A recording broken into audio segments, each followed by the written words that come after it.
겉모양은 누군지 모르지만 그 속에는 예수님이 계시니까. 아멘. 우리가 한 세상을 살아가면서 여러 다양한 공동체를 만나게 됩니다.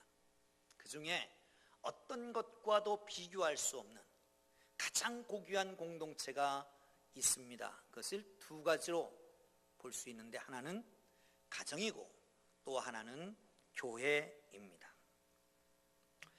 성경에는, 기독교에는 아주 귀한, 정말 엄청난 사건 두 가지가 있는데, 하나는 창조이고 또 하나는 구속이라고 하는 것입니다. 하나님이 천지를 창조하십니다. 그리고 창조의 절정에서 남자와 여자를 만드시고 가정을 세워주셨습니다. 죄로 허물로 죽었던 이 세상을 살리기 위해서 예수님께서 이 땅에 오셨습니다. 그리고 허물과 죄를 지시고 돌아가셨습니다. 십자가에 돌아가신 것입니다. 그리고 만드신 기관이 교회라고 하는 기관입니다. 그래서 성경은 구속했다고, 예수 그리스도의 핏값으로 샀다고, 그래서 교회를 가리켜서 핏값을 주고 사신 교회, 이렇게 표현하는 것입니다. 우리가 이 땅에 태어나면서 가족 공동체의 일원이 됩니다. 그런가 하면 우리가 거듭나고 예수 그리스도를 만나고 거듭나면서 만나는 공동체가 교회라고 하는 공동체입니다. 가정과 교회는 서로 축복의 통로입니다. 가정이 있어서 교회는 아름다운 공동체가 되고, 교회가 있어서 가정은 아름답게 세워져 가는 것입니다. 오늘 부부에 대해서 함께 말씀을 나누려고 합니다. 5월 21일이 무슨 날인지 아시죠? 무슨 날이죠? 둘이 하나 되어 라고 하는 의미에서 부부의 날이라고 그럽니다. 여러분, 제가 말씀을 안 전해도 무슨 말을 할지 여러분 아시죠? 알아요? 몰라요? 부부주일마다 하는 거 있잖아요. 남편은 아내를 사랑하고 아내는 남편에게 복종해라. 아시잖아요. 그럼 다 끝났습니다. 가면 됩니다. 그런데 문제는 뭐냐면 그렇게 안 사라지니까 문제예요. 오히려 부부주일이 지나고 나면 부부싸움이 난답니다. 왜? 목사님이 남편은 아내를 사랑하라고 그러는데 당신 좀 사랑해봐. 성경에 있는 말이잖아. 아니, 아내는 남편에게 순종하라고 그랬는데 왜 순종 안 하냐? 이래서 싸운다는 거예요. 사랑하는 성도 여러분, 어떤 교역자 세미나가 있었습니다. 한참 사랑에 대해서 강의를 하던 강사가 교회에 사랑이 넘치려면 목사님이 사랑을 해야 된다. 목사님들이 사모님을 사랑해야 되는데 정말 사랑한다고 고백을 하느냐? 그러니까 지금 당장 전화를 내놔라. 그리고 사모님들한테 전화를 해서 사랑합니다라고 하는 고백을 하라고. 그래서 다 하는데 한 사람만 뻘쭘하게 있는 거예요. 이 사람은 저기 경상도에서 온 나이가 좀 늑구레한 그런 목사님인데 못하는 거예요. 아니, 나는 안 한다, 못한다, 그러고 있는 거죠. 그런데 그 한 사람이 끝나야 진도가 나가니까 주위의 사람들이 다 와가지고 하시라고. 아니, 난 못한다, 안 한다. 전화를 일부러 뺏어갖고 전화번호를 눌러서 귀에다 대주면서 여보, 당신 사랑해 한마디만 하라고. 전화를 딱 받은 저쪽에서 드리리가 받은 거예요. 그랬더니 여보, 내다 그러더래. 아이, 내다 그러지 말고 사랑합니다 좀 하라고. 그러니까 그러는데 사랑합니다를 못하는 거예요. 그래서 옆에 있던 목사님들이 사랑합니다 손짓 발짓 하면서 사랑합니다라고 고백 좀 하라고 이렇게 하면서 가는데 못하는 거예요. 아이, 하라고 그랬더니 사 그러더니 사찰은 잘 있나 그러더래. 이게 잘 안 됩니다. 안 해봐서. 목사님도 사랑 못하면서 어떻게 성도들에게 사랑할 수 있다 그렇게 말할 수 있겠습니까? 여러분, 그런데 중요한 것은요, 사랑하고 그리고 존경하고 순종하면 가정이 세워지는 거예요. 손 가지고 온 사람 손 내밀어 보세요. 손 가지고 온 분들은 손 내밀고 손 집에다 두고 온 분들은 안 내밀어도 됩니다. 마주쳐 보세요. 마주쳐 보세요. 다시 이렇게 들어서 가운데 손가락을 접어 보세요. 이렇게. 그리고 다시 손을 마주치세요. 그리고 이렇게 하고 손가락 끝만이 아니라 손바닥도 붙여보세요. 붙였습니까? 손을 내밀고 이렇게 해보시라니까. 가운데 손가락은 이렇게 접고 이렇게 접은 채로 딱 붙여보시란 말이에요. 다 되셨습니까? 옆에 사람 한번 확인 좀 해주세요. 가운데 손가락을 접으라니까. 이렇게 잘 보이셨습니까? 접었습니까? 접은 채로 이렇게 손가락은 손가락대로 붙이고 손바닥도 붙여보시란 말이에요. 자, 그 다음에 엄지를 띄워보세요. 잘 띄워지죠? 잘 띄워져요? 안 띄워져요? 잘 띄워지죠? 부모 없이는 살아도. 따라 하세요. 시작. 부모 없이는 살아도. 이 자식들이요, 정말 영원히 부모를 모시고 잘 살 것 같지만 언젠가는 떠난다니까. 두 번째, 검지손가락 띄워보세요. 친구 없이도 살아도.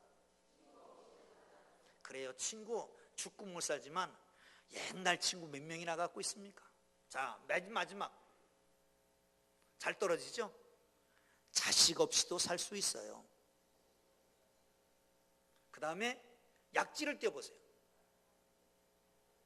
띄워져요? 안 띄워져요?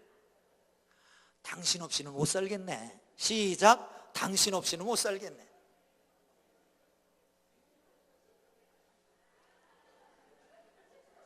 아직도 못하는 사람들이 있어. 주여.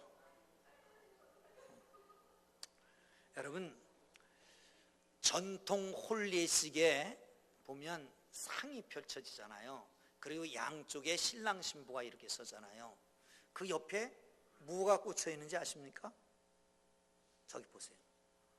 잘 안 보이네. 한쪽은 대나무를, 한쪽은 소나무를 꽂아 놓습니다. 송죽의 절개라고 하는 거죠.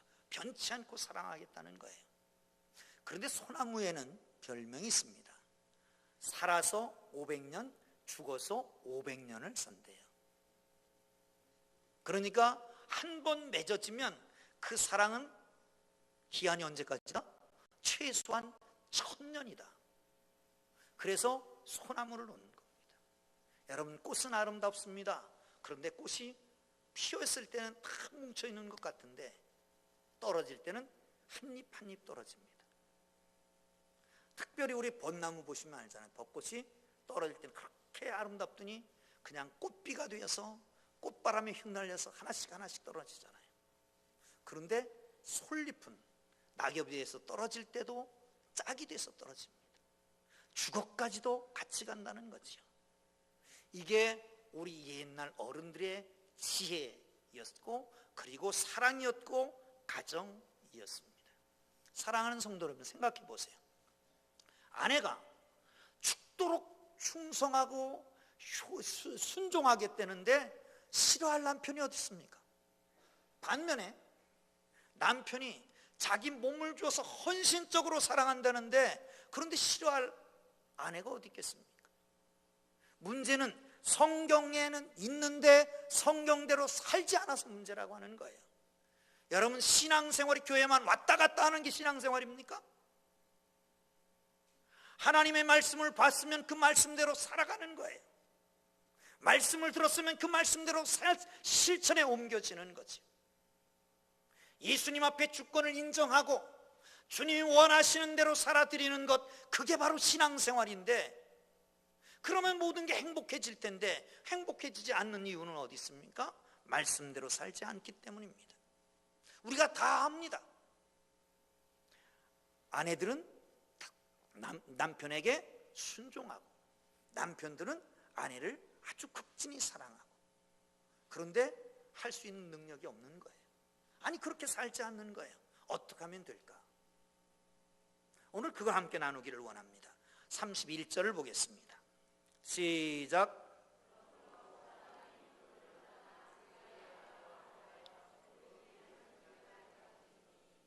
아멘. 그러므로 사람이 부모를 떠나 그 아내와 합하여 그 둘이 한 육체가 될지니, 여기 사람이라고 하는 말을 주목해야 됩니다. 그 창세기에 보면 아담이라고 하는 말은 아담아에서 왔는데 진흙이라고 하는 뜻입니다. 그런데 하와가 만들어진 다음에 이슈아 그럽니다. 사람이라고 하는 뜻입니다. 남자 혼자 있을 때는 뭔데요? 그건 흙덩이예요. 그런데 여자가 만들어졌어요? 그때 사람이 된다는 거죠. 가정은 그렇게 만들어지는 것입니다. 사람이 사람 되는 거예요. 진흙이 사람이 되는 거예요. 그게 결혼이라니까요. 그런데 보세요, 이게 당연한 겁니다. 어느 날 갑자기 소도둑놈 같은 남자 하나를 데려오더니 결혼해서 살겠다는 겁니다. 내가 이 사람을 사랑하니까 나에게 결혼하게 해달라고. 아니, 어떤 날 여우 같은 여자아이를 데려오더니 결혼하겠다는 거예요. 그래서 죽고 못 살아. 그러면 결혼식을 해서 한 가정이 되는 거예요. 결혼식을 할 때 서약을 합니다. 저희 서약은 이렇게 하지요. 하나님의 거룩한 뜻을 따라 신랑 아무개 군은 신부 아무개 양을 아내로 맞아 그를 사랑하고 위로하고 존경하며 남편 된 책임을 다하되 건강할 때나 병들었을 때나 어떠한 경우에도 변함없이 부부의 의를 굳게 지키며 남편의 책임을 다하겠습니까? 신부에게 묻습니다. 신부 아무개 양은 하나님의 거룩한 뜻을 따라 신랑 아무개 군을 남편으로 맞아 그를 사랑하고 위로하고 존경하며 아내 된 책임을 다하되 건강할 때나 병들었을 때나 어떠한 경우에도 변함없이 부부의 의의를 굳게 지키며 아내의 책임을 다하겠습니까? 예. 그러면 성혼 공포를 합니다. 신랑 아무개 군과 신부 아무개 군 양이 오늘 하나님과 여러 증인 앞에 진실한 마음으로 서약하였으므로 성부와 성자와 성령의 이름으로 이 두 사람이 부부됨을 공포합니다. 하나님이 이들을 짝지어 주었으므로 이제 둘이 아니요 한 몸이니 사람들이 저들을 나누지 못할 것입니다. 그렇게 해서 부부가 됩니다. 기본입니다. 기본입니다. 어떠한 경우에든지 부부의 의의를 굳게 지키며 서약했잖아요. 진실하게 서약했기 때문에 공포한 겁니다. Not the Pen이라고 하는 책이 있습니다. 우리말로는 펜이냐 제자냐라고 하는 그렇게 번역이 되어 있습니다. 여기 저자가 카일 아이들먼인데 이 사람이 어렸을 때, 젊었을 때 목사 안수 받고 처음 얼마 안 됐을 때 한 가정을 신방하게 됩니다. 노부부 가정입니다. 남편이 암이 걸렸습니다. 항암을 받는 중이었습니다. 문을 열고 들어가서 성경을 보고 기도합니다. 하나님 아버지, 사랑하는 가정에. 그러는데 갑자기 냄새가 코를 찌르는 겁니다. 도저히 악취가 나서 어찌할 수가 없는 겁니다. 구역질이 막 나는 거예요. 그래서 급하게 마무리를 하고 예수님의 이름으로 기도합니다. 그리고 마루에 나와서 아내와 같이 손을 잡고 서 있습니다. 당황해서. 그런데 아내 된 분이 들어오더니 정리하고 기저귀 빼서 새로 갈고 환기를 시키고 그리고 밖으로 나오는 거예요. 그리고 겸연쩍게 웃으면서 하는 말이, 아플 때나 건강할 때나 언제든지라고 서약했지 않습니까? 지금이 바로 그때입니다. 얼마나 큰 감동을 받았는지 모른답니다. 그래서 그날 이후는 결혼 서약을 하기 전에 틀림없이 결혼에 대해서 그 어느 때나라고 하는 것을 설명하고 이렇게 얘기한답니다. 마치 동화 속 같은 그런 결혼을 꿈꾸고 있는 그 가정 신부에게 말합니다. 이제 1년쯤 지나면 저녁에 아주 예쁜 속옷을 입고 침실로 들어가면 배불뚝이 아저씨가 기다리고 있을 것입니다. 침대에 누워서 시리얼을 접시째로 들이마시고 우적우적 씹으면서 축구를 보고 있겠지요. 그러다가 등이 긁으면 숟가락으로 등도 긁고 여보 물도 가져와 그러겠지요. 그래도 서약하시겠습니까? 신랑에게 묻습니다. 그쯤 안에는 당신 엄마처럼 말하기 시작할 겁니다. 시리얼을 먹을 때는 침대에서 먹지 말고 식탁에서 먹어라. 소리내지 말고 쩝쩝쩝거리지 말고 조용히 먹어라. 잔소리를 하겠지요. 말만 아니라 몸매도 엄마같이 변화되어 있는 아주머니가. 그래도 서약하시겠습니까? 사랑하는 성도 여러분, 우리는 다 서약한 사람들입니다. 병들었을 때나 건강할 때나 어떠한 경우든지 부부의 의의를 굳게 지키며, 그 말은 남편이 승진할 때나 해고되었을 때나 아내가 임신할 때나 유산되었을 때나 집을 구입했을 때나 아니면 집을 팔고 아주 조그만 집으로 값싼 집으로 이사 갈 때나 근사한 식당에서 외식을 하며 여유 있을 때나 아니면 내내 한 주간 동안 라면으로 끈이를 잃을 때나 돈이 많을 때나 카드대금 연체돼서 그걸 갚을 수 없을 때나 팔팔할 때나 아니면 휠체어를 타는 신세가 되었을 때나 순종하고 존경하고 사랑하겠습니까? 여러분, 이미 우리는 서약했습니다. 어떤 경우도 아내는 남편에게 순종하십시오. 어떤 경우도 남편은 아내를 내 몸과 같이 사랑하기를 주의 이름으로 축원합니다. 할렐루야. 24절을 보겠습니다. 시작. 그러므로 교회가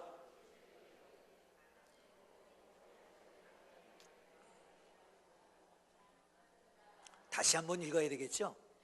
세 명이 안 읽는 것 같아. 다시 한번 읽습니다. 시작. 그러므로 교회가 그리스도에게 하듯 아내들도 범사에게 자기 남편에게 복종할지니라. 남편들아 아내 사랑하기를 그리스도께서 교회를 사랑하시고 그 교회를 위하여 자신을 주심같이 하라. 아멘. 내용은 이겁니다. 교회가 그리스도께 하듯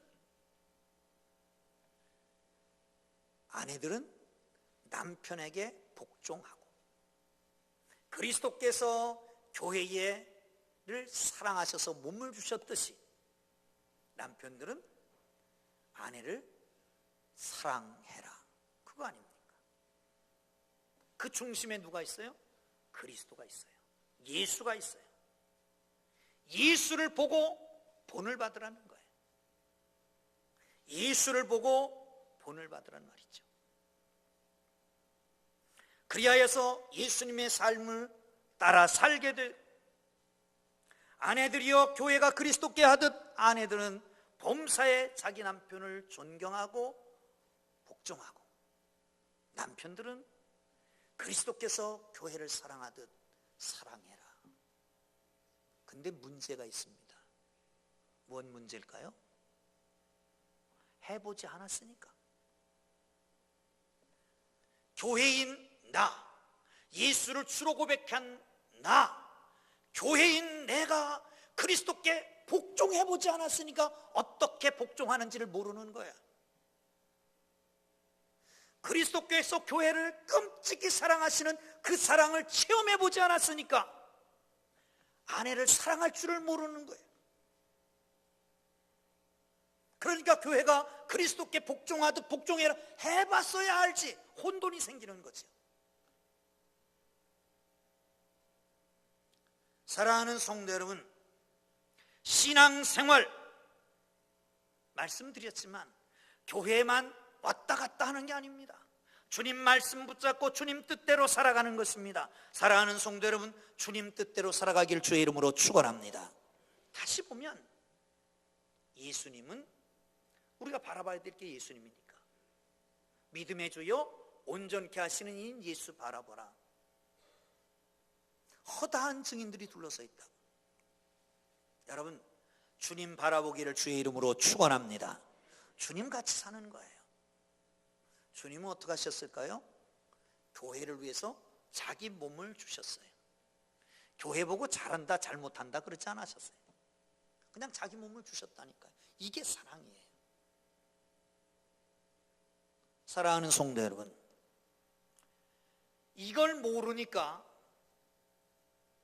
미성숙하니까 자꾸 나에게 관심을 가져달라고 그러는 거예요. 어린아이는 자기의 관심을 가져주기를 원합니다. 우리 애가 있잖아요. 손녀딸을 낳았어요. 그런데 보이지 않으면 이상한 소리를 낸대요. 잘 울지는 않아요. 그런데 이상한 소리를 낸대. 관심을 가져달라는 거예요. 가서 보면 얼굴 빵긋빵긋 웃고 그러는 거예요. 이게 어린아이예요. 그런데 어른은 어른인데 아이 같은 어른, 아이 같은 어른. 키드 어덜트라고 그래요. 아이 같은 어른이 돼서 나에게 관심 가져달라고, 나에게 관심, 나를 좀 봐달라고, 나를 좀 챙겨달라고. 그걸 안 해주면, 자기 성격에 안 맞으면, 자기 기준에 안 맞으면 나를 사랑하지 않는가 봐. 그러지 않습니까? 뿐만 아니라 미숙하면 지적을 합니다. 이거 해라 저거 해라 이렇게 해라 저렇게 해라. 여러분, 미성숙한 사회는요, 시키는 게 너무 많아서 스트레스 쌓입니다. 그런데 집에 와서도 이거 해라 저거 해라 해달라고 그래요. 그거 안 해주면 문제가 생겨요. 어떤 남자가 고백을 했습니다. 내가 당신을 죽도록 사랑한다고, 나하고 결혼해달라는 거잖아요. 그러니까 여자가 그랬대요. 그래, 죽도록 사랑하는 건 좋은데 그것보다 그냥 매일 저녁마다 설거지 해줄 수 있어? 나 그건 못한다고 그러더라는 거예요. 사랑하는 성도 여러분, 미성숙하니까 자꾸 요구합니다. 자꾸 지적합니다. 어떤 분이 와서 그래요. 목사님, 어떤 집사님 다 좋은데 요거 하나가 안 돼요. 아니, 다 좋은 건 왜 그냥 넘어가고 하나 못하는 것만 꼬집고 그래요? 종종 그래요. 우리 부인, 우리 아내는 다 잘하는데 요거만 못한다고. 왜 다 잘하는 건 말하지 않고 못하는 것만 꼬집어서 얘기해? 이게 미성숙한 거예요. 미성숙한 거예요. 사랑하는 성도 여러분, 주님을 바라보기를 주의 이름으로 축원합니다. 축원합니다. 그러면 성숙하게 되는 거예요. 시각이 바뀌는 거예요. 자, 어떤 청년이 아주 믿음 좋은 장로님을 찾아갔습니다. 그리고 중매를 서달라는 거예요. 저러고 결혼하고 싶은데 나이도 작고 직장도 있고 건강하고 결혼하고 싶으니까 그 아가씨를 소개해 주십시오. 어떤 자매를 원하는가? 그랬더니 늘어놓기 시작했습니다. 세상에서 제일 이쁘고 믿음도 제일 좋고 마음씨도 제일 좋고 음식 솜씨도 제일 좋고 등등등 제일 시리즈를 쭉 늘어놨습니다. 장로님이 뭐라고 그러셨냐면, 아이고 자네 결혼하기 틀렸네. 아, 왜요? 자네가 찾는 사람은 벌써 결혼했기 때문이야. 아, 그런 사람이 있긴 있었습니까? 그럼 있었지. 누군데요? 그 여자가 바로 내 아내야. 그래서 딱 보니까 자기 기준에 하나도 안 맞는 거예요. 날씬하지도 않고 이쁘지도 않고 키도 크지도 않고. 그런데 너무 진지하게 얘기를 하는 거예요. 그래서 그때 시각이 바뀌었답니다. 왜 그럴까요? 믿음 좋은 장로님이 눈으로 보니까 세상에서 제일 아름답고 제일 이쁘고 제일 음식도 잘하고 그랬던 거죠. 사랑하는 성도 여러분, 믿음의 눈을 뜨기를 주의 이름으로 축원합니다. 부부가 같이 앉았으면 그러세요. 당신이 제일 이쁘오. 시작. 당신이 제일 이쁘오. 당신이 최고야. 집에 가서 꼭 해보라니까. 마지막으로 에베소서 5장 18절부터 보겠습니다. 21절까지 봅니다. 시작. 술 취하지 말라. 이는 방탕한 것이니 오직 성령의 충만함을 받아라. 시와 찬송과 신령한 노래들로 서로 화답하며 너희 마음으로 주께 노래하며 찬송하며 범사에 우리 주 예수 그리스도의 이름으로 항상 아버지 하나님께 감사하며 그리스도를 경외함으로 피차 복종하라. 아멘. 성령 충만한 삶을 얘기하고 있는 겁니다. 그런데 성령 충만한 삶을 얘기하고 난 다음에 관계를 지을 때에 제일 먼저 부부를 얘기하고 있는 겁니다. 여러분, 성령이 우리 속에 계시면서 우리는 예수를 주로 고백합니다. 주는 그리스도시요 살아계신 하나님의 아들입니다. 이것은 우리의 혈육으로 되는 게 아니라 하나님의 영으로 고백하게 되는 겁니다. 그리고 난 다음에 변화가 일어나기 시작하는 거예요.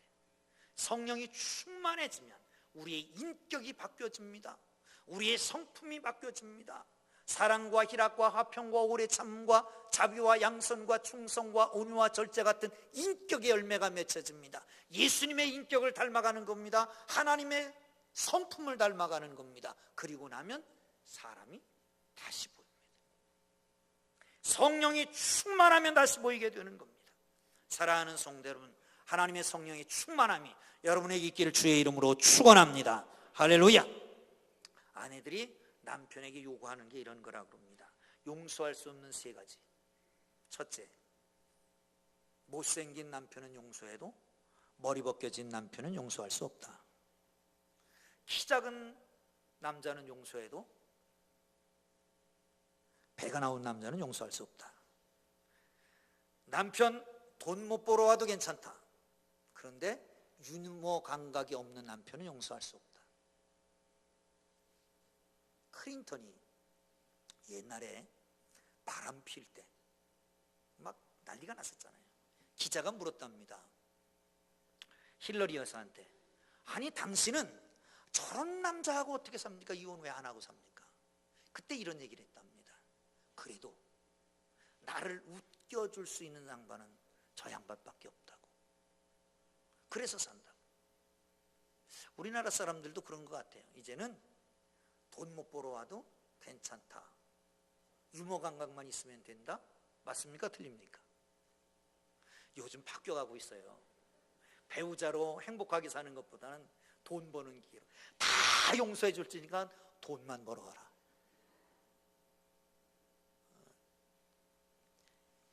여러분, 남편도 아내에게 요구하는 게 있습니다. 미인하고는 3년 살 수 있고, 마음씨 고운 여자하고는 10년 살 수 있고, 요리 잘하는 여자하고는 평생을 해로한답니다. 근데 이건 조금 틀리는 것 같아요. 저는 아주 예쁘고 마음씨도 착하고 요리는 그다지 못하지만 30년 넘게 살고 있으니까. 어찌됐든 부부가 행복하게 살려면 어떤 요구 조건이 있습니다. 요소가 있다는 겁니다. 요리를 잘하건 유머 감각이 있건. 그런데 그것보다 더 중요한 게 있는 거예요. 2011년 11월 강영우 박사가 췌장암이 발병했습니다. 한 달밖에 살 수 없다라고 하는 진단을 받고 이메일로 한국에 있는 지인들에게 성탄절 편지를 보냅니다. 그 편지에는 자신의 삶에 대한 간증이 있는 겁니다. 두 눈을 잃고 저는 한평생을 살면서 너무 많은 것을 얻었습니다. 늘 여러분 곁에서 함께하면서 이 세상을 조금 더 아름다운 곳으로 만들기 위해 노력하고 싶은 마음이 무엇보다도 간절하나 안타깝게도 그럴 수 없는 것이 현실입니다. 최근 여러 번 병원에서 수술과 검사, 치료를 받았으나 앞으로 저에게 허락된 시간이 길지 않다는 것이 의료진들의 의견입니다. 여러분, 저로 인해서 슬퍼하거나 안타까워하지 않았으면 하는 것이 저의 작은 바람입니다. 아시다시피 저는 누구보다도 행복하고 축복받은 삶을 살아오지 않았습니까? 끝까지 하나님의 축복으로 이렇게 하나 둘 주변을 정리하고 사랑하는 사람들에게 작별 인사를 할 시간을 허락도 받았습니다. 한 분 한 분 찾아뵙고 인사를 드려야 하겠으나 그렇게 하지 못하는 점 너그러운 마음으로 이해해 주시기를 바랍니다. 여러분으로 인해 저의 삶이 더욱 사랑으로 충만하였고 은혜로웠습니다. 감사합니다. 2011년 12월 16일 강영우 드림. 당시 이메일 받아본 사람들은 그 감동을 잊을 수가 없다고 그럽니다. 신문, 방송에서도 보도된 바가 있습니다. 그는 4살 때 축구공을 맞아서 실명하게 됩니다. 그 이후에 우리나라 최초의 시각장애인 박사, 미국 백악관 정책보좌관, UN 세계장애인위원회 부의장 겸 루즈벨트 재단의 고문을 합니다. 장애를 갖고서도 남들이 하지 못하는 일을, 엄청난 일을 했습니다. 그래서 그들을 이해하는 사람들은 성공한 사람이라고 하지 않습니다. 위대한 삶, 감동적인 삶을 살았던 사람이라고 말합니다. 사람들은 의아했습니다. 어떻게 죽음 앞에서 이런 마음을 가질 수 있을까? 왜 그럴까요? 다름이 아니라 예수 때문입니다. 강영우 박사는 2012년 2월 23일 68세의 나이로 세상을 떠납니다. 그가 임종을 앞두고 아내에게 이런 편지를 남겼습니다. 아직 봄날 반짝이는 햇살보다 눈부시게 빛나는 당신을 난 가슴 가득 품고 떠납니다. 당신을 처음 만난 게 벌써 50년 전입니다. 햇살보다 더 반짝반짝 빛나고 있던 예쁜 여대생 누나의 모습은 난 아직도 기억합니다. 손을 번쩍 들고 나를 바래다 주겠다고 나서던 당돌한 여대생, 당신은 하나님께서 나에게 보내주신 날개 없는 천사였습니다. 지난 40년간 늘 나를 위로해 주던 당신에게 나는 오늘도 이렇게 위로를 받고 있습니다. 미안합니다. 더 오래 함께 해주지 못해서 미안합니다. 내가 떠난 후 당신의 외로움과 슬픔을 함께 해주지 못할 것 같아서 사랑합니다. 사랑합니다. 사랑합니다. 그리고 고마웠습니다. 강영우 박사의 삶을 가능하게 한 요인은 예수님이었습니다. 성령님이었습니다. 아니, 그런데 그뿐만 아니라 옆에 늘 함께 있었던 석은옥 여사였습니다. 그래서 54년간 시각장애인으로 살면서 췌장암으로 투병하면서 그는 너무나도 행복했다고 합니다. 그러면서 강영우 박사 아내 석은옥 여사는 이와 같은 삶을 어떻게 살았을까요? 답은 하나입니다. 예수밖에 없습니다. 예수님 때문이었습니다. 그렇다면 여러분, 예수님을 영접했습니까? 당신이 얼마나 죄인이라고 하는 것을 인정하고 사셨습니까? 그리고 당신 같은 자를 위해서 예수님이 그토록 오래 참고 받아주셨음을 믿으십니까? 그런데 순종 못할 남편이 있습니까? 그렇다면 사랑 못할 아내가 있습니까? 예수 안에서 내주하는 성령님의 눈으로 배우자를 보아야 합니다. 예수 안에서 내주하는 성령님의 눈으로, 자신의 눈으로 보는 것이 아니라 성령님의 눈으로 보면 배우자의 모습이 달라져 있지 않겠습니까? 그게 바로 예수님이었습니다. 그분이 바로 그 안에 성령님이 계시는 하나님의 성전이었습니다. 기도하겠습니다.